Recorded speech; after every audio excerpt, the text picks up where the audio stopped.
Welcome to today's webinar, Facilitating Inclusion in Disaster Preparedness, brought to you by the International Institute of Rural Reconstruction and Give to Asia, with support from the Humanitarian Leadership Academy. My name is Louis John Aguila, the Learning Lead of the Humanitarian Leadership Academy Philippines. To start the webinar, I'll provide an orientation of the platform so that all of you will know how to use it and how to interact with us, the webinar team. You should see several buttons on your screen depending on the type of device you're connecting with. These buttons will likely be in the top left-hand corner of your screen or on the bottom of your screen. The first button you should see is your audio settings. This is where you can adjust your settings if you're not able to hear me very well, or if you want to connect a piece of hardware, such as a pair of headphones. Next to that button is the chat button. You can use this function to introduce yourself to the panelists. You can also tell us your name and your organization. And perhaps if you'd like to share a little bit about your experiences on the topic and what you hope to learn today, for example. Right beside the chat button is the raise hand button. We won't be using this function, so if you have any questions, then please just post them straight away using the Q&A without feeling the need to raise your hand first. Finally, we have the Q&A button. This is the main functionality that you will be using to interact with us. Please do post any questions that you have and feel free to do so throughout the webinars, presentations, and discussions. My colleagues and I will be online and responding to all those that we can as they come through in writing, and will then post the others directly to our panel of speakers during the dedicated Q&A session, which will be held towards the end of the webinar.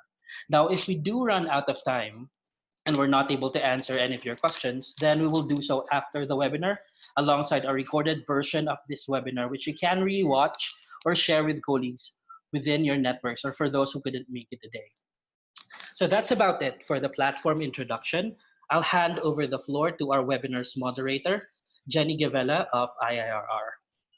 Hey friends, welcome to webinar. Our topic today is on facilitating inclusion in disaster preparedness.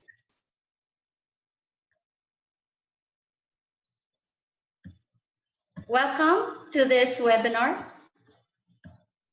The objectives of the webinar are to identify essential criteria in creating an inclusive planning team that recognizes the roles and responsibilities of stakeholders in vulnerable communities, and to analyze and design meaningful inclusion of vulnerable sectors in disaster preparedness program that shares mutual understanding, cultural competence, effective communication, and inclusive practices and strategies. So what is inclusive DRR? For most of us probably will ask. The equal participation of all groups in DRR decisions and addressing the root causes of disasters will therefore help to address their underlying vulnerability and increase capacities to cope with the effects of natural hazards and facilitate empowerment. Inclusive DRR is also the recognition of the right of these groups to benefit from and participate in disaster risk reduction strategy to equip them to become pro-actors in times of disaster. So why is inclusive DRR important to us? In disaster preparedness, the participation of women, children, other people with disabilities, and other minority groups are important because they are the most vulnerable against disaster. Mainstreaming of inclusive DRR will raise the awareness and understanding of the community on how to prepare, prevent, mitigate, respond, and cope with in times of emergencies. And who will be included in disaster preparedness? These are the children, persons with disabilities, older people, indigenous or ethnic groups, women who are disproportionately affected by disasters resulting from barriers that cause exclusion in all phases of disaster risk reduction management, which lead to higher risk of death, injury, secondary impairments, and probably all forms of abuse. So the mechanics of the webinar, you will have your question and answer button to post on the questions, and all questions will be entertained right after the second speaker completed the presentation. So to begin with, our webinar's resource speakers are, we have Subir Kumar Saha.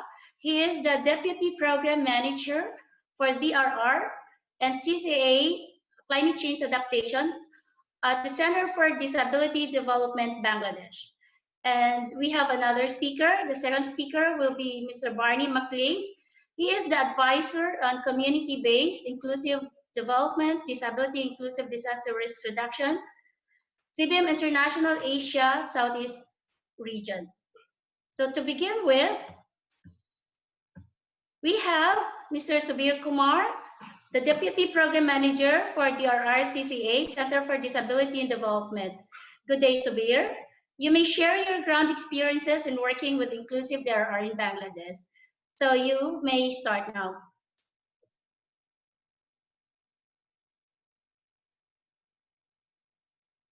Thank you, Jenny. Welcome, everyone. This is Subir Kumar Shaha from Center for Disability and Development, Bangladesh. Thanks to IIRR and Gift to Asia for offering this opportunity to share our experiences on disaster preparedness activities, community participation, and the sustainability framework in doing inclusive DRR in Bangladesh. CDD is a local NGO in Bangladesh working for mainstreaming disability into development since 1996. Out of 7, one of our thematic area is disaster risk reduction and climate change adaptation.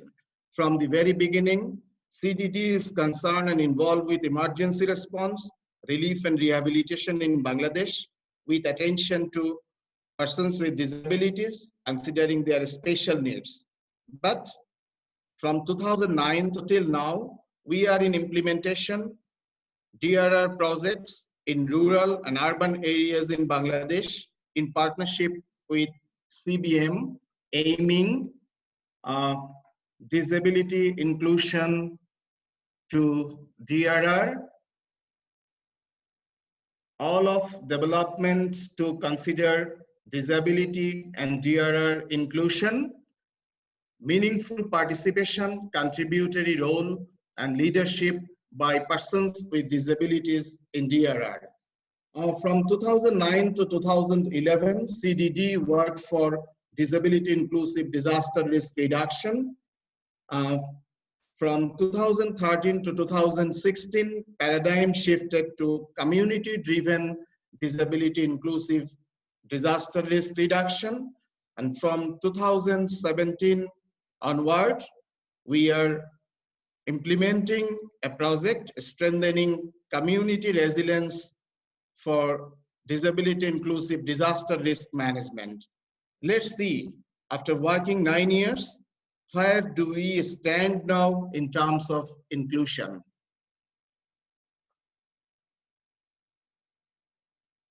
Yeah, next slide, please. Where we are stand now. In the first picture, this is Mr. Ripon, a member of self-help group.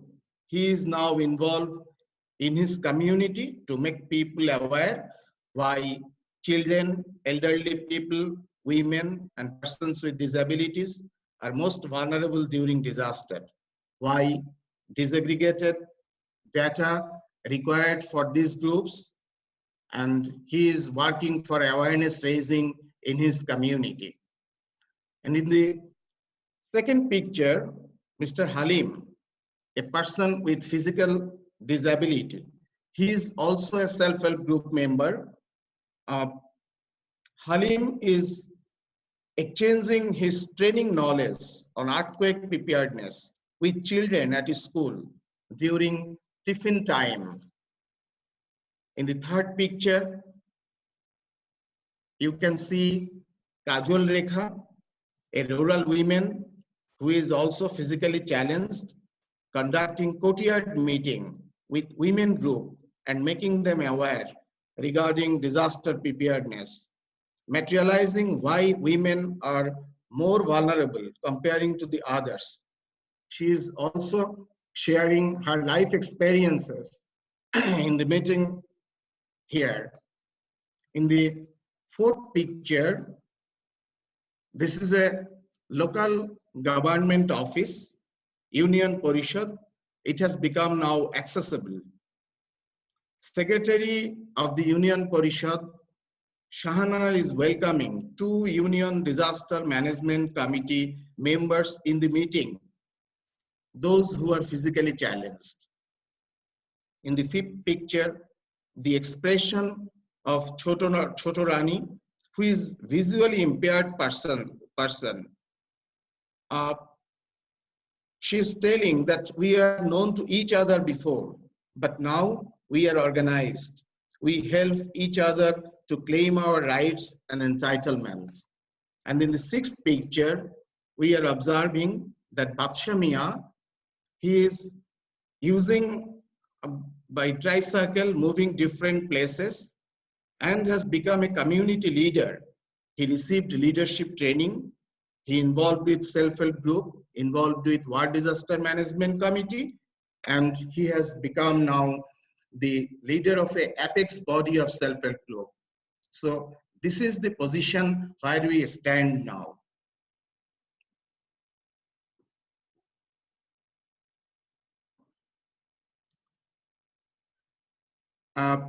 There are many stories behind this story. Since inception to till now, we organized these rural peoples, women, children, persons with disabilities, elderly people. In different ways, we developed awareness within them. We organized them under Disaster Management Committee.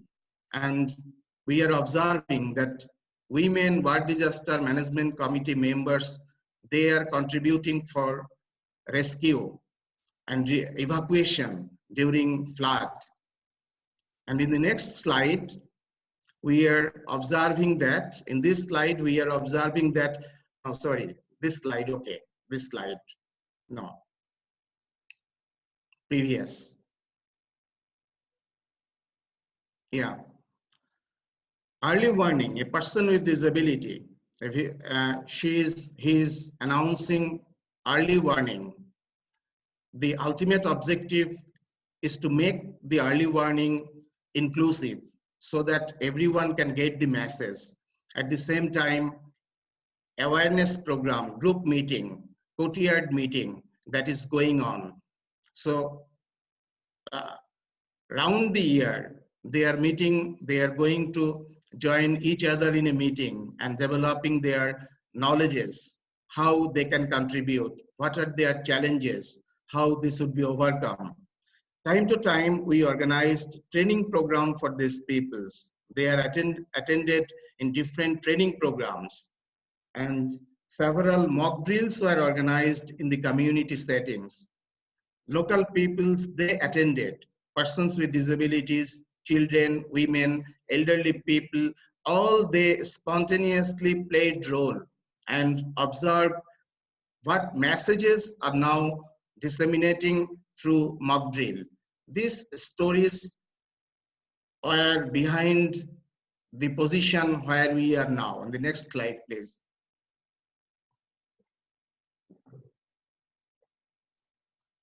Technologies and practices. Actually, for coming this position, what sorts of technologies and practices we are in use? We think that appropriate assistive devices, this is very much important as a tool. So we provided assistive devices in the community people.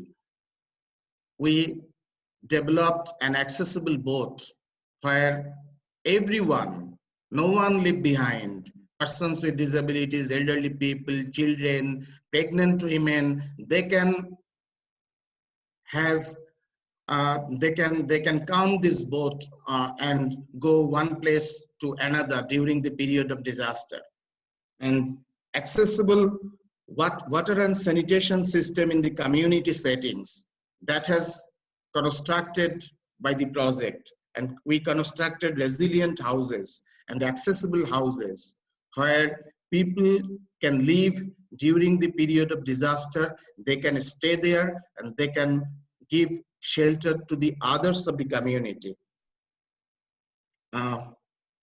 So these technologies we used Beside this, fully accessible early warning mechanism, volunteers training, all these things were in practice. We used these technologies to come to this position.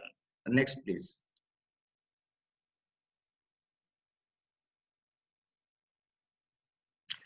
Networking and advocacy. You can see Kajol Rekha, a woman, a rural woman who attended the conference of Sendai Framework, who shared the challenges of rural women as well as persons with disabilities and children. And Sendai Framework contributed by Kajol Rekha. So from rural level to national level to international level, these peoples actively participated in the advocacy. The Honorable Prime Minister of Bangladesh, she is very much concerned about the inclusive disaster preparedness activities. During the period of International Disaster Risk Reduction Day, she observed our activities along with the concerned minister, and she has taken a lot of steps to make things disability inclusive, to make things child friendly, to make things women friendly. During the period of disaster, they can get support. At the same time, the concerned ministry, Department of Disaster Management, we exchanged our experiences with them. We organized different advocacy meetings so that it has been decided by the government department that from national level to rural level, in the bottom line, everywhere, each and everywhere in the disaster management committee, the participation and active engagement of persons with disabilities should be there. It has been documented. It has now incorporated in the law. You know, in 2015, an international conference took place in Dhaka entitled Disability and Disaster Risk Management. Children of the rural areas, they attended there with their perception to continue education in emergency. The idea is during the period of emergency, education need to be continued, as because this is not only education, this is child protection as well. This is health facility services as well, so that this has to be continued.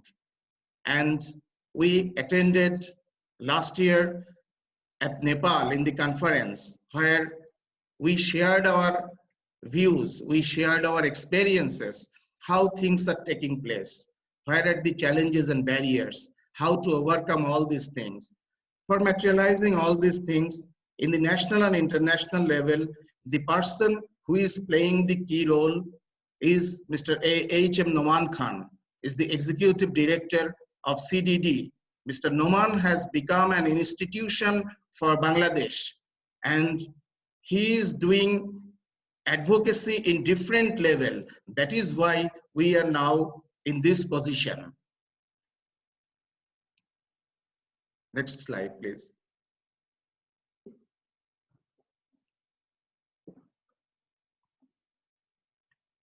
And if we make summary all these things, we will see that 4 things worked. That is, first, awareness building for disaster preparedness, inclusive disaster preparedness. 4 things are very important. Awareness building, as because, you know, in the community, people, they do not know what type of disabilities are there, what are the social barriers, as well as what type of disasters are taking place, what are the consequences, what they should do during, before and after disaster. So awareness program played a vital role for inclusive disaster preparedness in Bangladesh.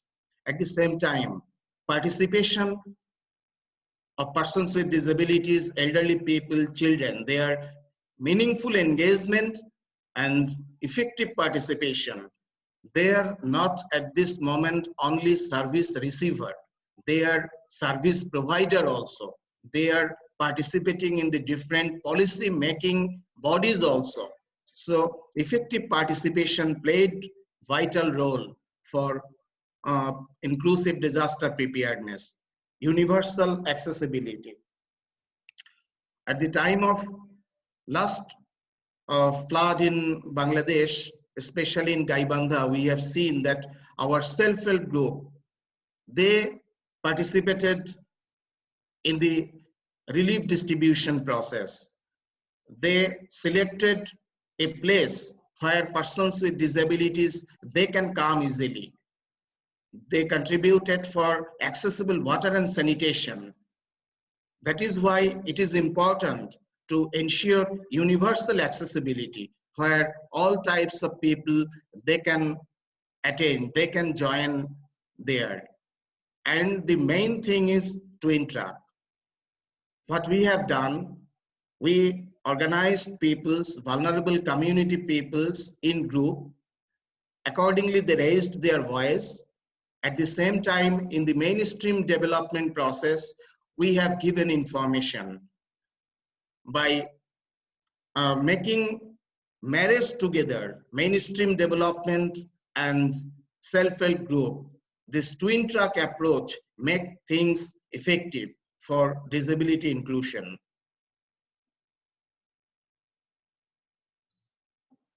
All right. Thank you so much, Subir. So now we will be hearing from the second speaker. Our next speaker is a man of journey in inclusive development in DRR, transforming lives of the most challenged groups. His decades of international experiences working in Asia Southeast region can be helpful for us to learn from the background. Let's welcome Mr. Barney McLeod, advisor on community-based inclusive development disability, inclusive DRR, Asia Southeast region, CBM International. Welcome, Barney. Welcome. Good afternoon. Can you hear me? Great. Can you hear me? Yes? Sure. Okay, just checking that. So as you said, my name is Barney McLeod. I'm a regional and global advisor for CBM, which is an international organization with the focus on working with persons with disabilities to develop their full potential, especially those living in the poorest communities, and to make sure that people with disabilities are included in all aspects of society. So with that in mind, our humanitarian response very much lines up with that persons with disabilities should be, ought to be, and have the right to be included in everything that involves them. And of course, disaster affects persons with disabilities even more so than other members of the society, although in a disaster, everybody is a victim and everybody needs support. So our basic guide also is the United Nations Convention on the Rights of Persons with Disabilities on the principles and articles that call for inherent dignity, equal and inalienable rights of all human beings, non-discrimination, protection, accessibility, full and effective participation in decision-making processes, equalization of opportunities, and individual autonomy and independence of persons with disabilities. And that also includes considering and respecting the growing capacities of children with disabilities. We also look at the Sendai framework, which was the first major agreement, as we know, around post-2015 development agenda, and with the Sustainable Development Goals calling for the end of poverty, and those in vulnerable situations reducing their exposure and vulnerability to climate-related extreme events. So we really got involved in disaster. We were involved in disaster response for a long time, but at local level. CBM does not implement directly. We work through our partners, for example, like CDD in Bangladesh, who are definitely one of our leading partners in relation to disaster response and to community development. But from about 2005, from the time of the Aceh, the tsunami disaster, and especially in Aceh, CBM became involved in especially post-traumatic stress disorder work, and how the disasters basically affect the psychosocial capabilities of people. And we also focused on people with disabilities as well. In 2008, we recruited a full-time expert to initially lead and advise regarding humanitarian crisis. And then our organization's interest has increased since then, when we recognize a growing need to engage in emergency response as a result, particularly to large-scale disasters like the Haiti earthquake, the Pakistan floods, the East Africa drought, and the Haiyan typhoon here in the Philippines, for as examples. Also the Nepal earthquake of, was it 2015? So CBM specific added value is to support the implementation of the UNCRPD and the Convention of the Rights of Persons with Disabilities, and particularly Article 11, which focuses on the role of persons with disabilities in disaster, at all levels of disaster risk reduction. Since 2012, our portfolio has grown steadily, getting more and more involved in global projects. And in 2016, at the World Humanitarian Summit, where we actively participated, there was a greater momentum, and we really want to promote our own and develop our own ability to influence and provide technical advisory work by adopting the Humanitarian Disability Charter, and also to act also as advisors to mainstream humanitarian agencies on how to include persons with disabilities in all aspects of disaster risk reduction. Of course, we work very closely with persons with disabilities. We adopt the saying, nothing about us without us, because who are we not to be giving advice and so forth if we're not disabled? So our leaders and advisors would be people with disabilities as well. One of the things we also promote, because it often doesn't happen, is cross-disability. So to make sure people with a variety of disabilities are included, because often there are certain disabilities that are even excluded within the disability sector. So often we'll see blind people or people with visual impairment, we'll see people with physical disability, but we will see less of people with hearing disability or with intellectual disability, and especially with psychosocial disability or mental health problems. So we want to make sure that they get included. We also want to make sure that women and children, women, girls, and boys also have a stronger voice in all aspects of development, but as we're focusing on disaster risk reduction, especially in this. We cannot do this as a separate sector, because often that has been what's happening within our sector. We must do it, as CDD explained, we must do it together with other members of the community. And often what happens is the disability sector is often, but of course, it's excluded by society. All you have to do is look around and walk along the streets and to realize just how inaccessible, even in modern day technology and modern day architecture, it's becoming even less accessible for persons with disabilities. Apart from some major places, and certainly is not universal in the sense of all different types of disabilities. And this is one of the main things that we do in long-term DRR, is to make sure that in the response and recovery, that there is accessibility, all different types of accessibility, communication, physical, technological, and so forth, and also to also encompass universal design, so that when we're kind of rebuilding and building back better, we're building back better for everybody. So it's not just specific, although it's important to have specific things for people who are blind, for older people, for people who are physically disabled, for mothers who are pregnant, but universal design is that our environment, our technology, the things that we use and do can be used by everybody, simply. In other words, let's keep it simple, let's not complicate.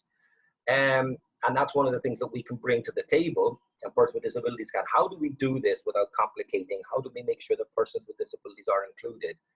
And because we work locally and nationally, it's contextual. So wherever we work, it's based on the context and the culture of any particular society.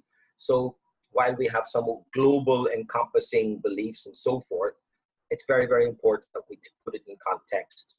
And that doesn't mean that we just say, oh, you can't do access here because of this. This is very important, because if that country has signed the UNCRPD, then that also is the basis. This is international law that that each government has agreed to. So this is what we hope that they will follow. So our goal, based our humanitarian commitment, is to provide people-centered, timely, appropriate, and effective inclusive humanitarian action, preparedness, response, rehabilitation, and mitigation, and advocacy to some of the poorest and most marginalized men, women, and children affected by disasters, in partnership with DPOs, disabled people's organizations, and other national organizations, especially government, of course, based on the principles stated in the CRPD, in the Humanitarian Disability Charter, and the Sendai Framework for DRR, and in close coordination with the humanitarian sector at global, regional, national, and local levels. We're taking a more holistic and consistent approach to humanitarian response. As we grow in this sector, we're relatively new, but we think that what we offer is that we work with persons with disabilities, and that we can advise and help and make sure that persons with disabilities are included, because we work with persons with disabilities at the local level. And we also use the strategy community-based inclusive development, previously it was called community-based rehabilitation, as a key strategy for disability inclusive disaster risk reduction, and especially in the importance of preparedness. And putting the Sendai framework into action. This was the statement from the Cancun, the follow-up Sendai framework conference in Cancun, Mexico last year, realizing all of society commitment through meaningful participation of persons with disability in disaster risk reduction at regional, national, and local levels. And at Cancun, it was very important that for Sendai to happen, there must be community action. So our approach, community-based inclusive development, is one of those approaches. As our colleague in CDD said, of course, the twin track approach is very important. We offer specialized services. We help governments to develop their specialized services. Specialized services meaning wherever related to physical, related to sight, hearing, speech, intellectual disabilities, psychiatric or psychosocial, having those specialized services, but at the same time making sure that all mainstream services are accessible and inclusive of all people, not just persons with disabilities, but all people. So we help develop that, and making sure that people at risk, especially people with disabilities, women and girls, for example, are at the heart of multi-stakeholder participatory risk analysis and planning. Because how can we plan properly if their voice is not heard? And also close collaboration with governments, the humanitarian community in general, and DPOs to ensure that we are better prepared to respond to disasters and have equal access to mainstream relief and recovery programs. What we do is that when we work with local partners, we have two approaches. We have our global humanitarian response to the emergencies that happen. And our goal is to make sure that persons with disabilities are included in the responses, to work with the clusters, and very, very important, and to advocate and to train in these clusters on how to include persons with disabilities. The other thing that we do, we have identified the most at-risk countries, and there where we have community-based inclusive development partners programs already in existence, which work very closely with local government. And often where now local government is actually running the community-based inclusive development program, is in developing their capacity to be prepared for disasters which usually happen. And examples would be like in Pakistan, in Bangladesh, in Philippines, in Indonesia, in Guatemala, in Africa, in so many countries in Africa, South Sudan, in Niger, in Ethiopia, Ghana. So we have a number of programs also happening there. And we respond mostly to man-made level 3 emergencies, but we would also support level 1 and level 2 emergencies as part of our response in our core countries, which are the countries, some of the countries that I just already mentioned, and delivering provision of emergency services in relevant areas such as inclusive water and sanitation and hygiene, like the WASH program, food security, including cash programming, shelter education, psychosocial support, and so forth. Non-food items, as our colleague also said, to make sure that assistive devices, appropriate and made to measure assistive devices, are available for people. People who've lost their spectacles, for example, can be a huge problem looking at things like, for example, blood pressure medication in line with what's happening locally. Making sure that food relief supplies, for example, are appropriate whenever possible, because if somebody with diabetes, we have to be very careful what kind of food supplies you give. Can the person with disability or with a stroke carry the food relief bag, for example? All those kind of things we have to think about. In preparedness, we have to think about like warning signs, for example. Are they inclusive? So, example, a deaf person can't hear the auditory warning sign. So are there other things like flashing lights, for example, that could be used? Are there accessible escape routes for everybody? Is there maybe a buddy-buddy approach where one person in the community is assigned to help somebody who has a disability or somebody of old age, so that the families themselves are freed up to, you know, to look after their immediate kin? Also, of course, like in preparedness, is to assess the land where they live. Is it rural? Is it prone to landslides? Where are the escape routes within the house? And persons with disabilities are very, very active in that. And they sit, wherever we're working, they're sitting on the disaster risk reduction planning teams. And we make, you know, part of our training is to make sure that this is, you know, gender sensitive, and also that they represent the different types of disabilities. So, and it's all areas of preparedness. So we're in the Philippines, for example, we're doing a current program which involves, you know, evaluation and getting the data disaggregated to gender, to disability type, to age, and also doing the VCA, you know, the vulnerable and contingency assessments and so forth, so that we have a beginning, a before and after scenario on how prepared communities are when they face, you know, annual floods, annual typhoons, and so forth. So those are what we call our most vulnerable countries, our most priority countries, is where there's usually, where we have a strong presence through our partners, and where we have a strong community-based rehabilitation or community-based inclusive development program. So a lot of the work we have to do is develop the capacity of our partners to be able to help their partners, as in government and so forth, to be able to respond effectively for everybody and to be prepared. And of course, our more specifically in response is to carry out health and rehab services in line with all the other organizations involved, and especially government, and make sure they're fully accessible in disaster situations, make sure evacuation centers are accessible, especially WASH programs. And accessible is not, of course, very, very important that it's about ramps and so forth, but it's not about that. It's also to make sure our children safe. Because child safe learning is very, very strong in our agenda. So, for example, are they well lit? For example, the toilet areas, the wash areas, are they well protected?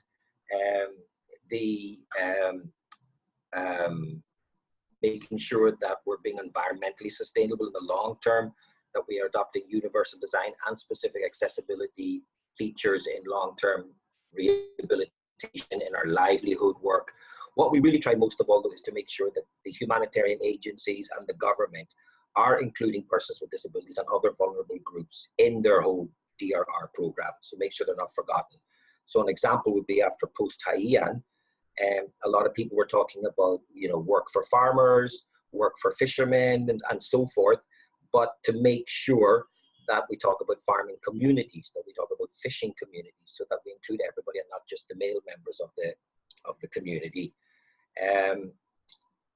Okay, and we adopt a DID, a Disability Inclusive Development Programmatic Framework, which is, as I say, is basically, as I said, it's making sure we're inclusive, making sure the voice of women and children with disabilities, the voice of different disabilities, people are included, that their autonomy and choice is respected, and that nobody else is making decisions for them, but these are the decisions of the people themselves based on getting the right information. And our framework follows the 8 commitments to quality and accountable values and principles, as in the core humanitarian standards. So effective, timely, and appropriate humanitarian assistance, strengthening local capacities and avoiding negative effects, communication and participation, addressing grievance, coordination, complementary and partnerships, monitoring, learning, and continuous improvement, developing staff capacity and support, and making good use of our management of resources. So all our programs kind of fit into these 8 standards. So, and I said before, we work with our partners. So we link with the localization of aid agenda, working collaboratively with networks such as ICVA, Voice, the START Network, the International Disability Inclusive Development Risk Reduction Management Group. So we led that team for a long time, working very closely with the UN ISDR to promote the inclusion of persons with disabilities. And that's currently ongoing. And our main thing is also to work and develop alliances within continental regions and globally, and promoting learning and sharing of evidence. Is that okay? Hello? Hello? Oh, am I talking? Hello? Yes, thank you so much, Barney. That's a really great experience hearing from you. And so we can understand that in Asia Pacific, the world's most disaster-prone region is home to an estimated 650 million people with disabilities, according to UN. So people with disabilities are 4 times more likely to die in a disaster than people without disabilities. That's why it is very important for all of us to know and understand that vulnerability of people with disabilities is magnified when a disaster strikes. The economic cost of disasters remain high and are likely to increase in the future. Hence, investing in disaster risk reduction, particularly to the most vulnerable sectors who are largely affected after a disaster or a hazard event. So it's by implementing inclusive DRR is the most warranted program. The procedure, however, highlights that disaster preparedness is less costly than the disaster response. So they are both technical and policy challenge. That's why we are here right now for this particular webinar, so that we can get more relevant information from the ground. So thank you so much from our honored guest. Now it's time for the question and answer. For those of you who are listening right now, you can share your thoughts about inclusive DRR. So you can just go to the site provided herein. So we have here one question, sir. I can ask the question first to Sir Subir. Yes, please. Okay, so we have here a question, sir. How do we make inclusive DRR an interesting topic for the community-based organizations? How do we start sensitizing them to be proactive, part of the society, knowing persons with disabilities and all vulnerable groups in experiencing various types of barriers? Can you cite on this, sir? Okay. Actually, in the local level, strengthening GNGO networks and develop self-help group mechanism. Those who are going out from the mainstream, those who are not getting assistance from different forums. So they should be organized. Their awareness raising is the agenda. So empowering and involving those peoples, especially women, children, elderly people, persons with disabilities, their empowerment is the mainstream agenda here. So we should take care of that in the initial stage, what we have done. And at the same time, local resource mobilization by involving public-private actors, as because, you know, always it is not possible to extract resources at the time of necessity. That is why local resource mobilization involve local peoples, those who are in a position to extend their cooperation. That is to be promoted as well. All right. Thank you so much, sir. So we have another question. From your experience, Barney, kindly share an example where a custom or belief of a group was changed to support inclusion of people with disability. Can you further give insights on this, Barney? Sure. May I just add also to the first question that I think it's very, very important that persons with disabilities are visible.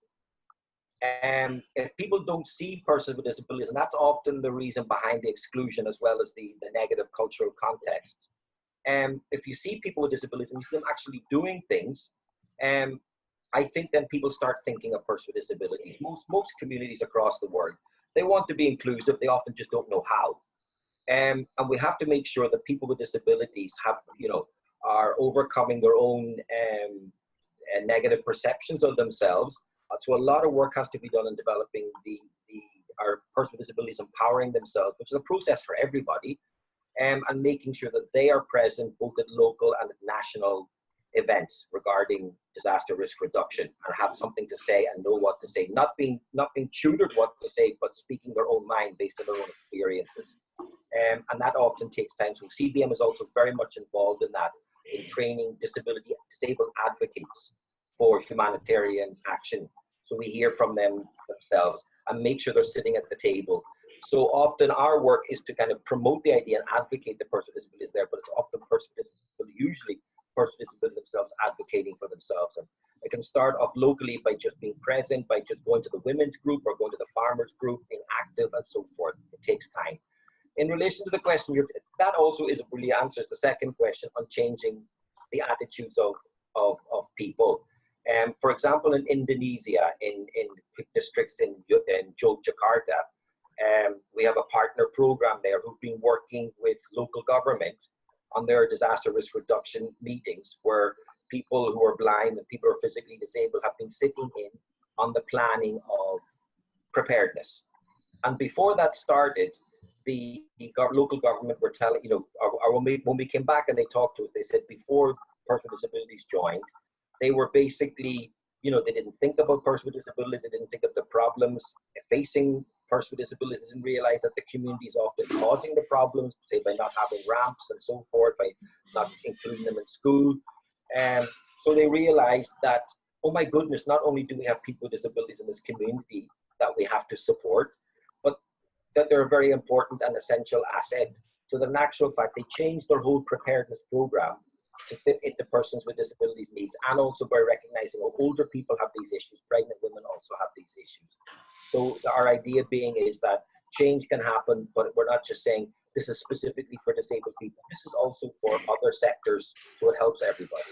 And that's happened in Yogyakarta and many other places. All right. Haiti, for example. That's great, sir. That's great information for us.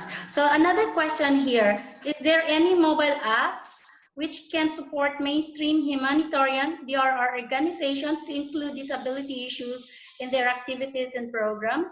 So I think, Sir Barney, can you please enlighten this? Yes, CBM has, and actually developed by persons with disabilities. We have this app, CBM Hot. It's Hot, CBM Hot, but it's CBM, capital H, and then HOT. And you can just download that app on your phone, and it'll give you a lot of background information. It still needs to be developed a lot more. When you look at it and you're looking for specific information, something is still not there. We're still in the process of developing it more. We're also trying to develop other apps based on, I don't know if people have heard the Washington group questions, so that when we're doing local statistics and say spot mapping, to know what to include, like the questions being asked, do you have difficulty moving? Do you have difficulty seeing? Do you have difficulty climbing the chairs and or the stairs and so forth? 6 main questions that could be included in local statistical analysis, can be included in vulnerability charts, spot mapping, where are people with disabilities and so forth. So we're trying to develop an app on that as well. Not just us, but our different partners, like Handicap, Humanity and Inclusion, for example. So yeah, but the CBM HOT is one app. All right. Thank you so much, Barney. We have here another question. What do you see are the biggest challenges to promoting inclusion, disaster preparedness, and humanitarian work in general? So I think Subir has a very good experience on this. Can you please cite your experience, Subir? Sorry, please again, Jenny. What do you see are the biggest challenges in promoting inclusion in disaster preparedness and humanitarian work in general? Thank you, Jenny. Actually, this is very difficult. This is very tough. It was tough for us to make people aware in the beginning, as because it should be started from the family level. So first of all, people in the family where persons with disabilities are there. They should be aware that how they can contribute. Accordingly, it will come to the community. At the same time, our responsibility is to empower local government. Thus, they can come to extend their cooperation. So in initial stage, it was very challenging for us when we started disability inclusive DRR. We faced a lot of challenges, and finally we decided that community should take the responsibility. Then the program should be community driven. So if community people, they grieve the program, if they take the responsibility for their own development, then it is possible to make sure that it can work. And finally, we have seen that peoples now, they are in a position to contribute for themselves. In the last time, at the time of relief distribution, we have seen that peoples, those who are affected, they have come. They are not only receiving materials from us, they are also contributing to the peoples in the community. And that is why things are changing. And of course, it will take time, but we are very happy that things are changing and peoples are getting responsibility. Community, they are now in a position to talk about themselves. They are now advocating in different places. So their effective participation is very much important. They should aware first, and the awareness at this moment has come in a position now they can fight for themselves. All right. Thank you so much, Subir, for that insights. So actually, we have a lot of questions here. So we will be entertaining all the questions and we'll be sending it to you. And you can also download all other information to our portal to the website provided herein. Please join with us in the Community of Practice Forum. And all other questions will be provided to you via email and through the broadcast. And also, for further information to all our viewers, you can register for free courses also on inclusion, supported by KEA Connect. So the website is provided herein, so you can actually get to know more information about inclusion. For further information, if you want to learn more about inclusion, please go to keaconnect.org. So this is an online learning platform for Humanitarian Leadership Academy as well. So KEA Connect offers free online courses on humanitarian learning. More of the questions that you would like to ask, there are so many information that you can download and learn from this. And there are also some courses on gender, AIDS, persons with disabilities, protection, and much more for people engaged in humanitarian and development work. So registration is totally free, so you are for these courses, so just register anytime. And for to download the webinar recording on the website, please check on the net provided herein. You can see on your flash on all the viewers who are here right now. We would like to thank our honored guests, Barney McLeod and Subir Saha of CDD. Both of you are really so great that you have shared to us your experiences for this webinar. It's really great knowing and learning from your end. Thank you so much. Thank you. Thank you for asking us. Thank you. Very honored. Thank you.